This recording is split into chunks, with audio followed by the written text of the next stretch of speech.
لکھنے کو لکھ دوں حال زندگی، مگر ہر درد کا ماتم سر عام نہیں ہوتا۔ کسی کی زندگی سے یوں متاثر نہ ہوں کہ اپنی زندگی سے بیزاری محسوس ہونے لگے۔ بہترین صبر وہ ہے جس میں لوگوں سے شکایت نہیں کی جاتی۔ تکلیف میں صبر سے کام لو، کیونکہ سونے کو آگ سے آزمایا جاتا ہے اور مومن کو صبر سے۔ بے حساب حسرتیں نہ پالیے، جو ملا ہے اسے سنبھالیے۔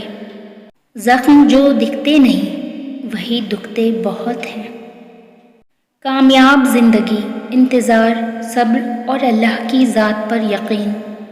لکھنے کو لکھ دوں حال زندگی، مگر ہر درد کا ماتم سر عام نہیں ہوتا۔ مجھ سے ناواقف لوگ مجھے انا پرست کہتے ہیں۔ اب دل بھی دکھاؤ تو اذیت نہیں ہوتی۔ حیرت ہے کسی بات پہ حیرت نہیں ہوتی۔ بعض اوقات وہ اذیت لکھی بھی نہیں جاتی جو محسوس ہو رہی ہو۔ عادتیں آچار نہیں ہوتی جو ڈال لی جائیں، بلکہ عادتیں تو دیمک ہوتی ہیں جو لگ جایا کرتی ہیں۔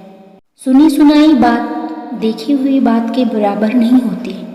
لوگ بڑے ہو کر کتنے چھوٹے ہو جاتے ہیں۔ مطلب نہ ہو تو لوگ بولنا تو دور، دیکھنا بھی چھوڑ دیتے ہیں۔ فرق ہوتا ہے ساتھ رہنے میں اور ساتھ نبھانے میں۔ مجبوریاں انسان کے شوق کھا جاتی ہیں۔ تماشا یہ بھی ہے کہ تماشائی اپنے ہیں۔ اے میرے رب، مجھے ان لوگوں سے دور رکھ جو حال میں میری عزت کے لیے خطرہ ہے۔